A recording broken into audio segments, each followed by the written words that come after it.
الحمد لله وكفى وسلام على عباده الذين اصطفى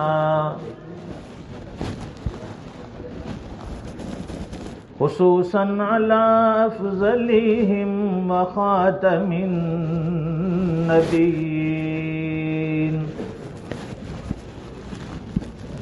محمد الأمين وعلى آله وصحبه أجمعين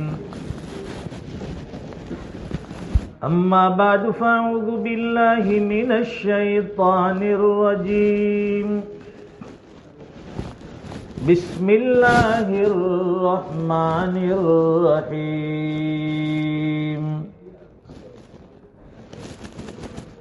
تبارك الذي بيده الملك وهو على كل شيء قدير الذي خلق الموت والحياة ليبلوكم أيكم أحسن عملا وهو العزيز الغفور صدق الله العظيم اللهم صل على سيدنا ومولانا محمد وعلى آل سيدنا محمد وبارك وسلم. بزرگوں اور دینی بھائیوں، آج کے اس سائنسی دور میں ہر لکھا پڑھا انسان جس کی سوچ یہ ہے کہ مجھے ہر چیز بہتر سے بہتر مل جائے، عمدہ سے عمدہ مل جائے، لباس ہو، جوتے ہو، گاڑی ہو، مکان ہو، ہر چیز میں اس کی سوچ یہ ہے کہ مجھے بہترین کوالٹی والی چیز مل جائے، اور اچھی چیز کے لیے وہ اچھا پے کرنے کے لیے، زیادہ قیمت دینے کے لیے بھی تیار ہے. اس لیے اب کمپنی والوں نے دو چیزیں ایجاد کی.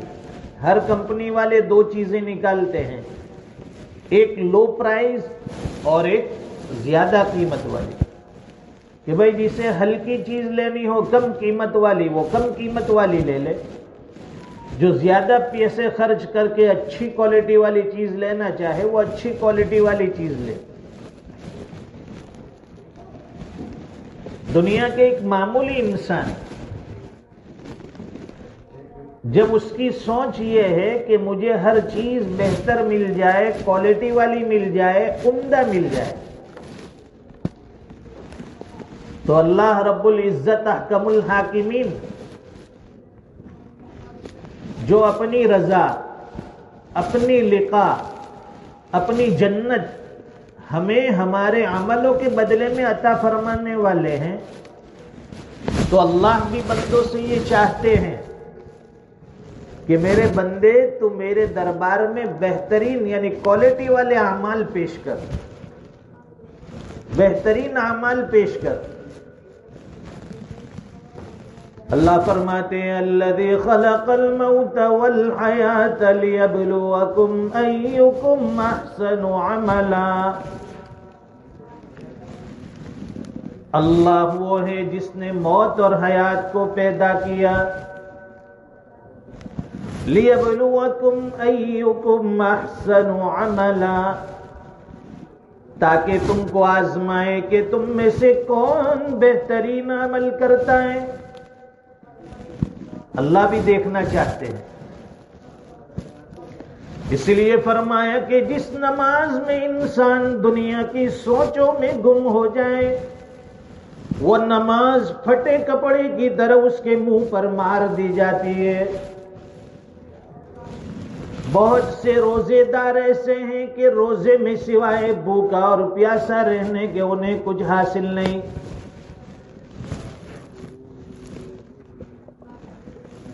دیکھیے مثال کے طور پر 1 من سونا گولڈ، اس کا وزن کتنا ہوتا ہے؟ 1 من 20 kg. 1 من چاندی، اس کا وزن بھی 1 من. 1 من تانبا، اس کا وزن 1 من.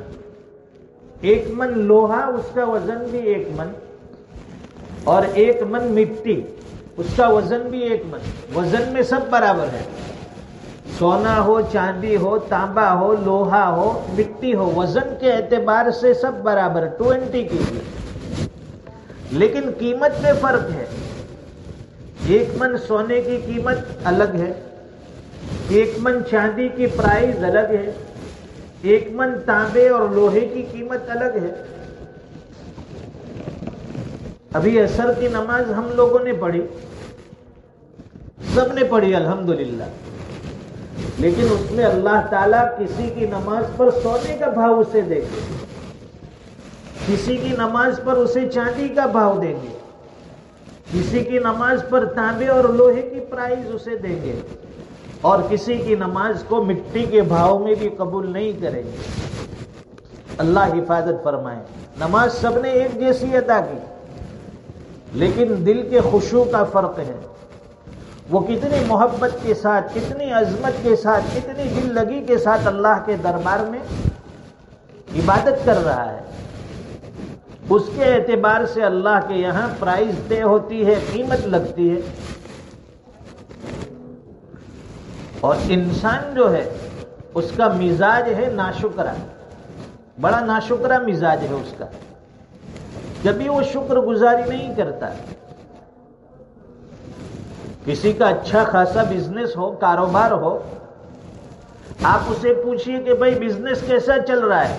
لوگ دیکھ رہے ہیں کہ اچھا بزنس ہے، لوگ آ رہے ہیں، بکری ہو رہی ہے، پروفٹ بھی ہو رہا ہے. آپ اسے پوچھیں گے بزنس کیسا ہے، تو اس کی زبان پر یہ جملہ ہوگا کہ بس دال روٹی نکل جاتی ہے. یہ ناشکری کے کلمات ہیں. اللہ دے رہا ہے، اللہ کی نعمتوں کا شکر ادا کرنا چاہیے کہ بھائی اللہ اتنا دے رہا ہے، میرے گمان سے زیادہ، میری حیثیت سے زیادہ مجھے دے رہا ہے، اور زبان پر ہے دال روٹی نکل جاتی ہے. قرآن کریم میں اللہ فرماتے لئن شکرتم لازیدنکم، اے میرے بندے تو نعمتوں پر جتنا شکر ادا کرے گا میں اپنی نعمتیں تجھے اور عطا کروں گا، نعمتیں دیتا جاؤں گا. وَلَئِن كَفَرْتُمْ إِنَّ عَذَابِي لَشَدِيدٌ. اے میرے بندے اگر میری دی ہوئی نعمتوں کی ناشکری کرے گا، میں نعمتیں دینا جانتا ہوں، نعمتیں لینا بھی جانتا ہوں، میں دے کر بھی آزماتا ہوں، لے کر بھی آزماتا ہوں. لے لوں گا تجھ سے وہ نعمت. ایک بڑے میاں تھے، ان کے اوپر دنیا کی خوب ریل پیل تھی.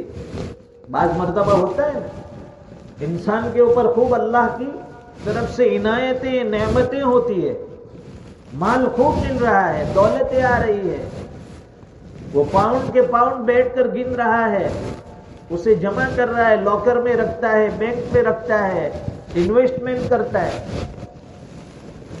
خوب مال و دولت کی کثرت. وہ بڑے میاں کے پاس بھی مال و دولت کی ریل پیل. اب وہ سوچنے لگے، ہمیں تو ایسا اندازہ ہوتا ہے زیادہ مال و دولت مل جائے کہ بھائی اللہ کی مجھ پر کتنی مہربانی ہے، کہ میں اللہ کے یہاں کتنا مقبول بندہ ہوں کہ خوب مجھے نعمتوں سے، دولتوں سے نواز رہا ہے. لیکن اللہ والوں کی نظر الگ ہوتی ہے.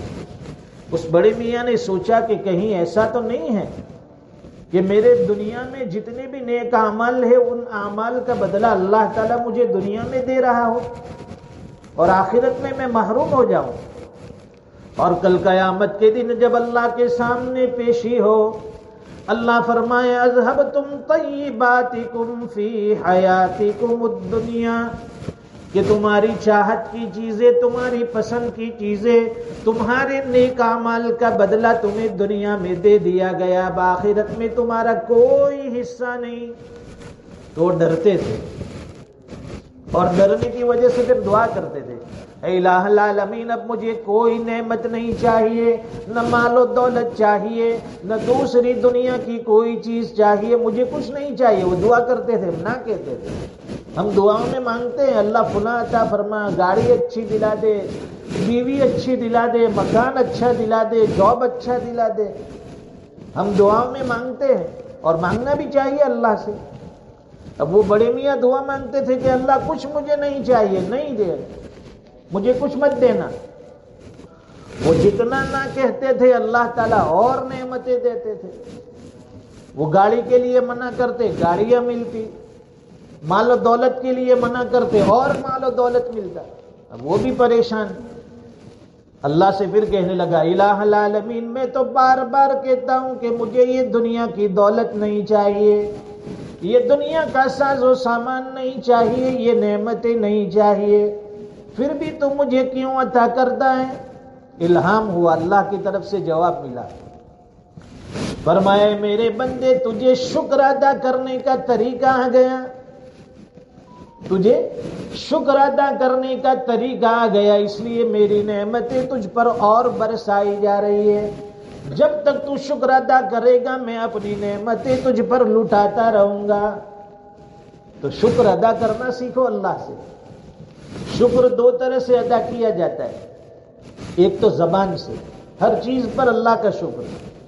صبح اٹھیں الحمدللہ اتنے بجے میں اٹھ گیا نماز کے لیے، الحمدللہ اتنے بجے میں جاب پر چلا گیا، الحمدللہ میرے بچے نے ایگزام پاس کر لیا، الحمدللہ میرے گھر میں بچہ ہوا، الحمدللہ میرے کاروبار میں اتنا پروفٹ ہوا، الحمدللہ آج میں نے فلاں جگہ دعوت کھائی. ہر چیز میں الحمدللہ، اللہ کی تعریفات کے کلمات. اور شکر ادا کرنے کا دوسرا طریقہ کہ انسان نافرمانی سے بچ جائے، اللہ کی منع کردہ چیزوں سے بچ جائے. یہ دو طریقے جس بندے کو آگے اس کے لیے دنیا میں جینا ایک دم آسان. اللہ کی نعمتیں اس پر برسائی جائے گی. ہم نے دنیا میں کوئی آزمائشیں نہیں دیکھی، کوئی حالات نہیں دیکھے جو ہمارے بڑوں نے دیکھے ہیں. قرآن کریم میں اللہ فرماتے ہیں وَلَنَبْلُوَنَّكُمْ بِشَيْءٍ مِّنَ الْخَوْفِ وَالْجُوعِ وَنَقْصٍ مِّنَ الْأَمْوَالِ وَالْأَنفُسِ وَالثَّمَرَاتِ وَبَشِّرِ الصَّابِرِينَ. حق تعالی شانو فرماتے ہیں کہ ہم ضرور بھی ضرور تمہیں چند چیزوں میں آزمائیں گے. بندے کی آزمائش ہوگی، امتحان ہوگا. من الخوف، اللہ فرماتے ہیں کہ پہلی چیز فرمائی کہ ہم تمہیں خوف کے ذریعے آزمائیں گے، ڈر کے ذریعے آزمائیں گے. خوف آئے گا انسان کے اوپر، ڈر پیدا ہوگا.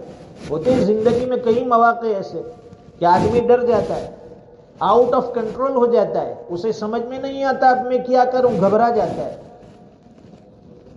تو فرماتے ہیں کہ ہم خوف کے ذریعے تمہیں آزمائیں گے. تمہارے اوپر خوف مسلط کر دیا جائے گا کہ بھائی فلاں مجھے مار دے گا، فلاں مجھے نقصان پہنچائے گا، فلاں کی وجہ سے میری گرفتاری ہو جائے گی. لیکن دنیا میں سب سے زیادہ جو خوف تھا اللہ کے نبی پر خوف تھا. کیسا خوف؟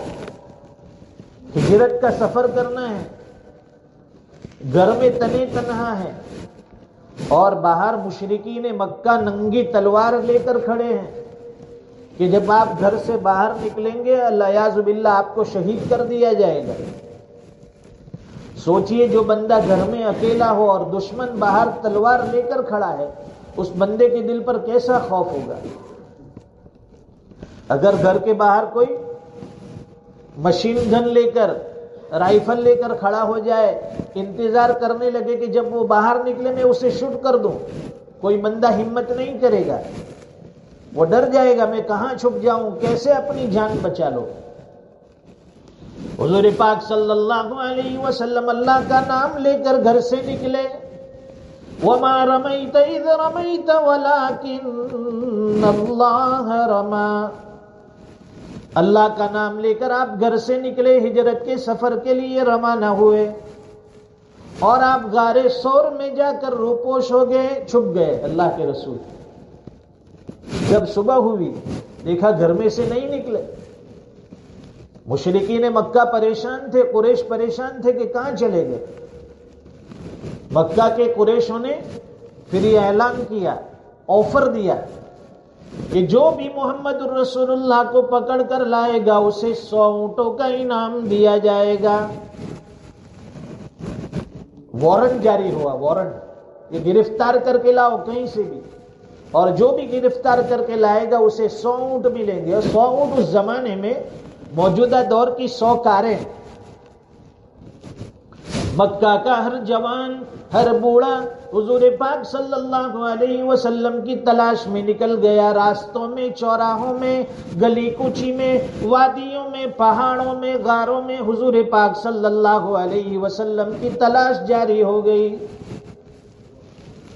آپ کو تلاش کیا جانے لگا.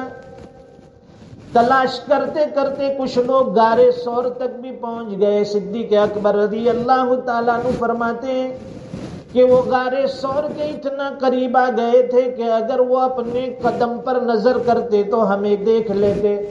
حضرت ابوبکر فرماتے کہ ہم لوگ اندر سے ان کے قدم دیکھ رہے تھے, اتنا قریب دشمن آ گیا تھا.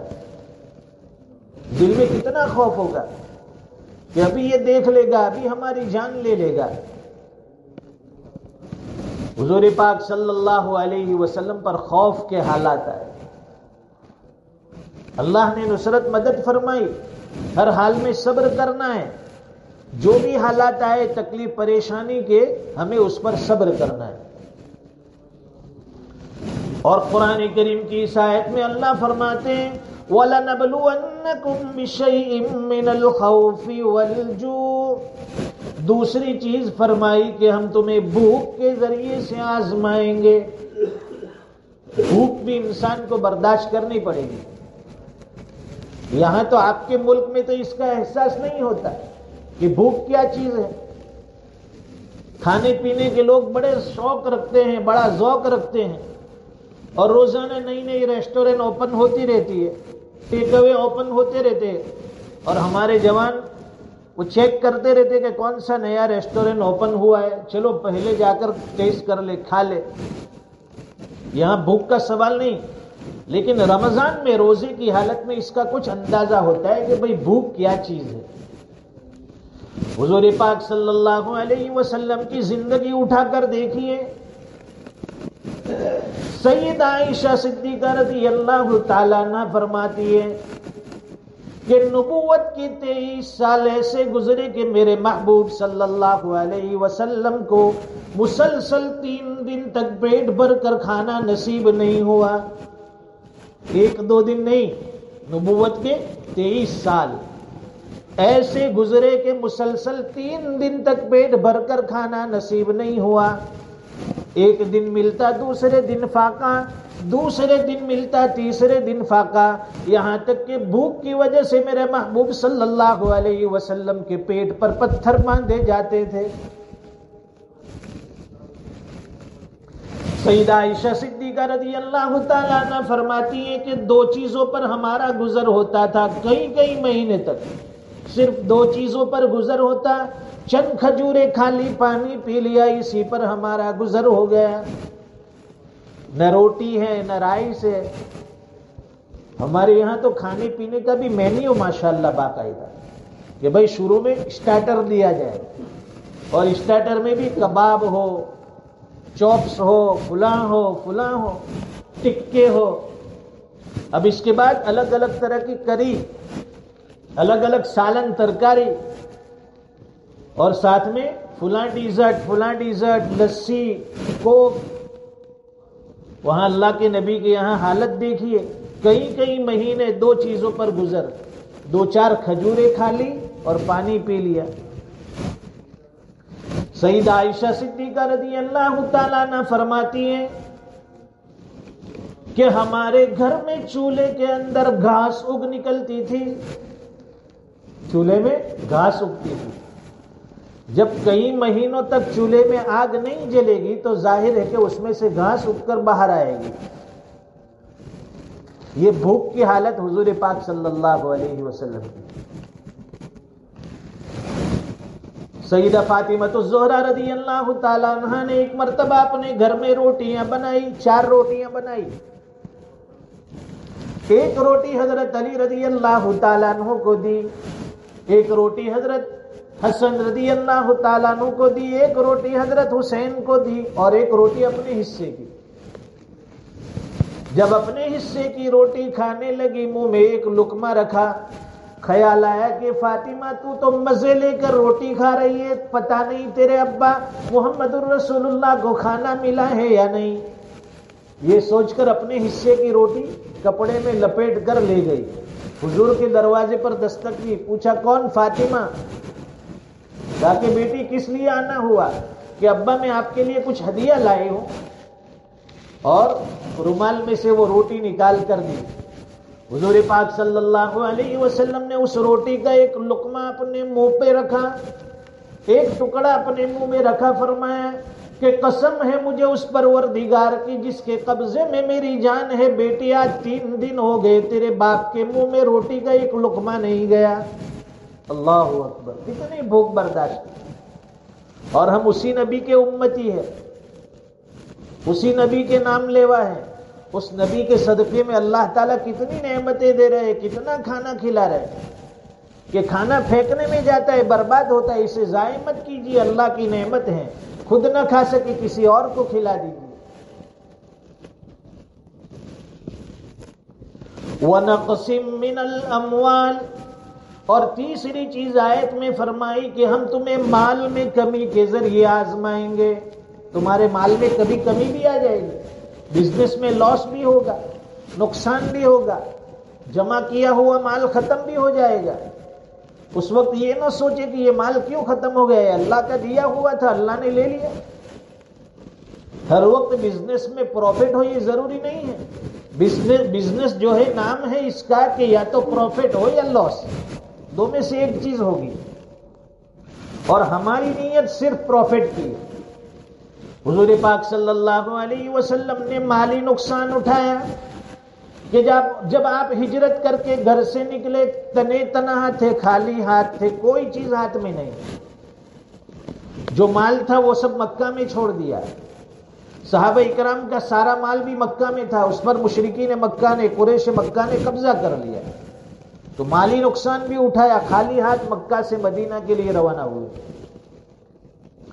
اور چوتھی چیز فرمائی والانفس،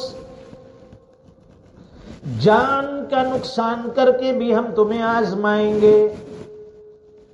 جانی نقصان ہوگا، یعنی اپنے رشتہ داروں میں، فیملی میں انتقال ہوگا کسی نہ کسی کا. یہ اللہ کی طرف سے آزمائش ہے. سب ساتھ میں رہنے والے ہمیشہ نہیں ہیں. ایک نہ ایک دن سب کو چھوڑ کر جانا ہے ایک دوسرے کو. کوئی آگے چلا گیا، کوئی پیچھے آ رہا ہے. ہمارے نانا نانی نہیں ہیں، دادا دادی نہیں ہیں، لیکن گھر کے دوسرے افراد ہمارے والدین ہیں، ہمارے اہل و عیال ہیں، بھائی بہن ہیں. حضور پاک صلی اللہ علیہ وسلم کی زندگی میں نقص اموال اور اپنے اہل و عیال جو ہے جانی نقصان بھی اٹھانا پڑا. سیدہ رقیہ رضی اللہ تعالیٰ عنہ وفات پا گئی. آپ کی حیات میں سیدہ زینب بھی وفات پا گئی، سیدہ ام کلثوم بھی وفات پا گئی. بیوی تھی وہ بھی وفات پا گئی. اللہ نے بچے عطا فرمائے تھے، اولاد تھی، لڑکے تھے، وہ بھی وفات پا گئے. گھر کے کتنے افراد جن کو حضور پاک صلی اللہ علیہ وسلم نے اپنے ہاتھوں سے دفن کیا. تو جانی نقصان بھی اٹھایا آپ نے. اس لیے آزمائش ہے، کوئی نہ کوئی ہمارے درمیان سے چلا جائے گا. والثمرات، اور اللہ فرماتے ہیں کبھی ہم پھلوں کے نقصان کے ذریعے آزمائیں گے. کاشتکاری میں، کھیتی باڑی میں بھی نقصان اٹھانا پڑے گا. جو لوگ فروٹس کا دھندا کرتے ہیں، کاروبار کرتے ہیں، مارکیٹ میں فروٹ بیچتے ہیں، اس میں بھی کبھی نقصان ہو جاتا ہے. الگ الگ طرح کے نقصان، یہ آزمائش ہے۔ ایک اللہ والے فرماتے ہیں کہ میں حرم شریف میں طواف کر رہا تھا، دیکھیے اللہ کے بعض بندوں پر کیسے کیسے آزمائشیں آتی ہیں۔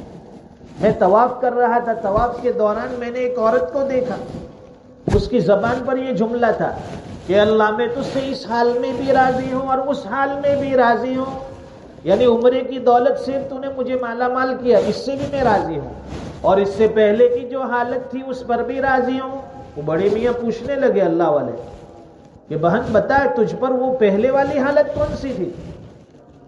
وہ کہنے لگی کہ اس سے پہلے میں اپنے گھر پر تھی، میری چھوٹی چھوٹی عمر کے 3 بچے تھے، میں روٹیاں پکا رہی تھی، اور گھر میں ایک کمرہ تھا، اس میں 2 بچے کھیل رہے تھے اور ایک چھوٹا بچہ میرے قریب کھیل رہا تھا۔ اب گھر کے اندر سے ایک دم سے زور سے آواز آئی۔ اصل میں ہمارے گھر میں ایک چھری تھی، بڑی تیز تھی، وہ بچوں کے ہاتھ لگ گئی۔ ایک بھائی نے دوسرے بھائی سے پوچھا کہ تجھے پتا بھی ہے یہ چھری کتنی تیز ہے؟ وہ کہنے لگا کہ مجھے پتا نہیں۔ تو بچے کھیل کھیل میں ایک بھائی نے دوسرے بھائی کے گلے پر وہ چھری چلا دی، اس کی سانس کی نلی کٹ گئی، گلا کٹ گیا، وہ تڑپنے لگا، وہ زور زور سے آواز آئی۔ وہ عورت فرماتی ہے کہ جب میں وہاں پہنچی میرا بیٹا آخری سانس لے رہا تھا، تڑپ رہا تھا، میں نے اس کی لاش کو اٹھایا اور گھر کے صحن میں جہاں چارپائی تھی وہاں جا کر ڈال دیا۔ اب میں نے سوچا کہ میرا وہ دوسرا بیٹا کہاں ہے؟ وہ ڈر کے مارے چھپ گیا تھا کہیں پر، اسے میں نے تلاش کیا تو ہمارے گھر کے صحن میں جہاں لکڑیاں رکھی ہوتی ہے جلانے کے لیے، لکڑیوں کے پیچھے جا کر وہ چھپ گیا تھا۔ وہاں جا کر اسے دیکھا تو وہاں بھی اصل میں ایک سانپ بیٹھا ہوا تھا، اس سانپ نے اس بچے کو ڈس لیا اور وہ بھی وہاں مرا پڑا تھا۔ میں نے اس کی بھی لاش اٹھائی اور وہ پہلے بچے کے ساتھ چارپائی پر لا کر ڈال دیا۔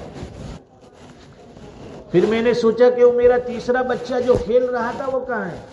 وہ زمین پر رینگتا تھا، وہ زمین پر رینگتے رینگتے وہ بھی تنور کے اندر جا کر گر گیا جس میں آگ جلتی تھی۔ میں نے اندر سے اس کی بھی جلی ہوئی لاش نکالی اور تینوں بچوں کو صحن میں رکھا، انہیں غسل دیا، کفن دیا، تدفین ہوئی، اور میں ان کو کفن دفن کر کے فارغ ہو کر اب عمرہ کے لیے آئی ہوں۔ اس لیے میں کہہ رہی ہوں اللہ میں اس حال میں بھی تجھ سے راضی تھی اور اس حال میں بھی راضی ہوں۔ یہ کتنی بڑی قربانی ہے۔ اس لیے ہمیشہ اللہ تعالیٰ سے دعا مانگے کہ الہ العالمین ہم آزمائش کے قابل نہیں، ہم پر آزمائش مسلط مت فرما، بڑے کمزور ہیں ہم لوگ، ہمت نہیں رکھتے، آزمائش کے قابل نہیں ہیں۔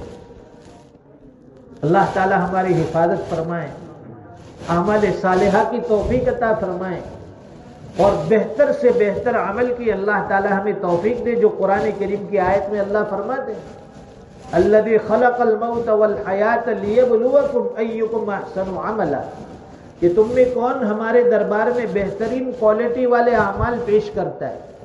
اللہ یہ دیکھنا چاہتے ہیں، اللہ تعالیٰ ہمارے عملوں کو بھی قبول کر لے۔ ٹوٹا پھوٹا کر رہے ہیں، یہ روزہ رکھ تو رہے ہیں لیکن اس قابل نہیں ہے کہ اللہ کے دربار میں قبول ہو جائے۔ اللہ تو فضل فرما دے تاکہ ہمارا یہ روزہ تیرے دربار میں قبول ہو جائے۔ نمازیں پڑھ رہے ہیں لیکن کیا پتا کہ ہماری نماز اللہ کے دربار میں قبول ہے بھی یا نہیں۔ اللہ سے دعا مانگے، ہر عمل کے بعد دعا مانگے، ربنا تقبل منا انک انت السمیع العلیم، کہ ہم نے عمل کر دیا اب قبولیت کی بھی دعا مانگنی ہے۔ ایسا نہیں ہے کہ پڑھ کر فارغ ہو گئے، عمل کر کے فارغ ہوئے، عمل کرنے کے بعد اس کی قبولیت کی اللہ سے دعا مانگنی ہے۔ اس لیے دعا فرمائیں اللہ تعالی ہمارے اعمال کو قبول فرمائے۔ اللہم صلی علی محمد وبارک وسلم، ربنا آتنا فی الدنیا حسنہ وفی الآخرۃ حسنہ وقنا عذاب النار۔ اے اللہ ہمارے گناہوں کو معاف فرما، خطاؤں سے درگزر فرما، رحم کا کرم کا معاملہ فرما، ستاری غفاری کے فیصلے فرما۔ اے اللہ عمر کا بہت بڑا حصہ گناہ کرتے کرتے گزر گیا ہے، نافرمانیوں میں گزر گیا ہے۔ اے اللہ اپنی مرضی کی زندگی جیتے رہے، اپنی چاہت کی زندگی جیتے رہے۔ اے اللہ باقی زندگی آپ کی مرضیات والی جینے والا بنا دے۔ شریعت پر عمل کرنے کا جذبہ عطا فرما دے، 100% شریعت پر چلنے والا بنا، اے اللہ شریعت کے احکام کا عامل بنا دے، گھروں میں چین سکون عطا فرما، نسلوں میں دین زندہ فرما، دین کی بقا کے فیصلے فرما۔ اے اللہ کتنا پاکیزہ مہینہ عطا فرمایا، کتنا بابرکت مہینہ عطا فرمایا، جس کے دن رات میں رحمتوں کی برکھا برستی ہے، رحمتیں لٹائی جاتی ہے۔ اے اللہ اے اللہ اے اللہ زیادہ سے زیادہ اس ماہ مبارک کی قدر دانی عطا فرما، اعمال صالحہ کی زیادہ سے زیادہ توفیق عطا فرما، جو بھی ٹوٹے پھوٹے اعمال ہو سکے اللہ اپنے دربار میں قبول فرما، ہماری نجات کا ذریعہ بنا۔ اے اللہ ہمارے والدین کی عمروں میں برکت عطا فرما، اے اللہ ان کا سایہ سلامتی کے ساتھ ہمارے سروں پر دیر تک قائم دائم فرما۔ اے اللہ اگر والدین یا دونوں میں سے کوئی ایک دنیا سے پردہ فرما گئے، اے اللہ ان کی قبروں پر نور برسا دے، ان کی بھرپور مغفرت فرما دے۔ اے اللہ جنت میں ان کو بہتر سے بہتر بدلہ عطا فرما، اعلیٰ سے اعلیٰ مقام عطا فرما۔ اے اللہ ہمارے روزے قبول فرما، ہماری تراویح قبول فرما، تیرے راستے میں خرچ کرنا قبول فرما۔ اے اللہ آپ جیسے اعمال ہم سے چاہتے ہیں ویسے اعمال ہم سے کروا لیجیے۔ اے اللہ ہم کمزور ہیں، ہم چاہ کر بھی نہیں کر سکتے، اے اللہ آپ ہم سے اے اللہ نیک اعمال کروا لیجیے، ہم چاہے نہ چاہے اے اللہ ہم سے نیک اعمال کروا لیجیے۔ اے اللہ آنے والی زندگی کو گزری ہوئی زندگی کا کفارہ بنا دے، آنے والے وقت کو گزرے ہوئے وقت سے بہتر فرما دے۔ اے اللہ ہر قسم کے مہلک امراض سے حفاظت فرما، ہر چھوٹی بڑی بیماریوں سے حفاظت فرما۔ اے اللہ ہر قسم کے حالات سے ہمیں بچا دے، آزمائشوں سے حفاظت فرما دے۔ اے اللہ ہماری گرفت نہ فرما، ہماری پکڑ نہ فرما۔ اے اللہ روزے کی حالت میں ماں بہنیں بھی اے اللہ کام کاج میں لگی ہے، کام بھی کر رہی ہے، زبان پر آپ کا ذکر بھی جاری ہے، دعائیں بھی کر رہی ہے، تلاوت بھی کر رہی ہے۔ اے اللہ ماں بہنوں کے اعمال بھی قبول فرما لے، نمازوں میں کھڑا ہونا آسان فرما، تراویح میں کھڑا ہونا آسان فرما، تلاوت قرآن ہمارے لیے آسان فرما، روزے والی عبادت ہمارے لیے آسان فرما۔ اے اللہ ہر قسم کے آزار سے حفاظت فرما، ہر قسم کی بیماریوں سے حفاظت فرما، تقوی والی دولت سے مالا مال فرما، رزق حلال عطا فرما۔ اے اللہ حرام اور شبے والے رزق سے حفاظت فرما، ہماری اولاد کو، ہمارے اہل و عیال کو ہماری آنکھوں کی ٹھنڈک بنا دے، دین کے لیے قبول فرما لے۔ اے اللہ خوشگوار زندگی عطا فرما، بہتر سے بہتر زندگی عطا فرما۔ اے اللہ زندگی اور موت آپ کی رضا والی، آپ کی مرضیات والی عطا فرما، جو مانگا وہ بھی عطا فرما، مانگنے سے رہ گیا بغیر مانگے اس سے بہتر و بڑھ کر عطا فرما۔ دعائیں اپنے فضل و کرم حبیب پاک صلی اللہ علیہ وسلم کے صدقے تو فعل قبول و منظور فرما۔ ربنا تقبل منا انك انت السميع العليم وتب علينا انك انت التواب الرحيم، صلی اللہ علی النبی الکریم، آمین برحمتک یا ارحم الراحمین۔